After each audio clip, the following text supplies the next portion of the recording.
আমার আশেপাশে অনেক মানুষ আছে, পরিবার আছে, বন্ধু আছে, পরিচিত মানুষ আছে। আমি সবার সাথে কথা বলি, হাসি, গল্প করি।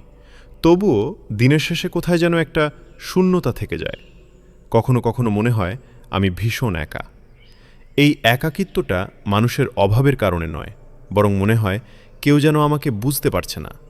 চারপাশে শত মানুষের ভিড়, অথচ মনের ভিতরে নীরবতার রাজত্ব। অনেক সময় মনে হয় আমি যেন একটা দীর্ঘ পথে দৌড়াচ্ছি, থামতে চাই কিন্তু পারছি না। পেছন থেকে কেউ যেন আমাকে তাড়া করছে। সেই তাড়াকারী কে? কখনো সেটা হয় ভবিষ্যতের চিন্তা, কখনো ব্যর্থতার ভয়, কখনো মানুষের কথা, আবার কখনো নিজের ভিতরের অজানা অস্থিরতা। প্রথম প্রথম আমি খুব ভয় পেয়েছিলাম। মনে হতো আমি হয়তো হারিয়ে যাচ্ছি। মনে হতো এই দৌড়ের শেষ কোথায় আমি জানি না। রাতের নীরবতায় যখন সবাই ঘুমিয়ে পড়ে, তখন নিজের হৃদয়ের শব্দগুলো আরও স্পষ্ট শোনা যায়। তখন মনে হয় পৃথিবীর কোটি কোটি মানুষের মধ্যে আমি যেন একাই জেগে আছি। কিন্তু ধীরে ধীরে আমি একটা জিনিস বুঝতে শুরু করলাম। পৃথিবীর সবাই আমাকে ছেড়ে গেলেও একজন কখনো আমাকে ছেড়ে যাবেন না।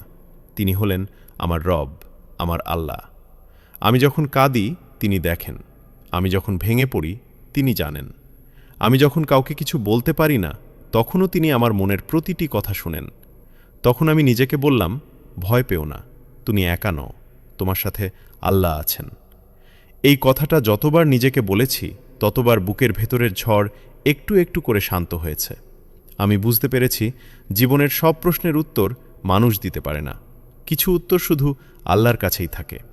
তাই এখন যখন মনে হয় কেউ আমাকে তাড়া করছে, আমি আর আগের মতো ভয় পাই না।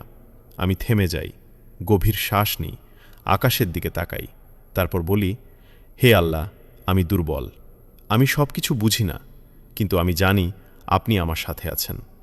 আর তখন মনে হয় অন্ধকার পথেও একটা আলো আছে, ঝড়ের মাঝেও একটা নিরাপদ আশ্রয় আছে।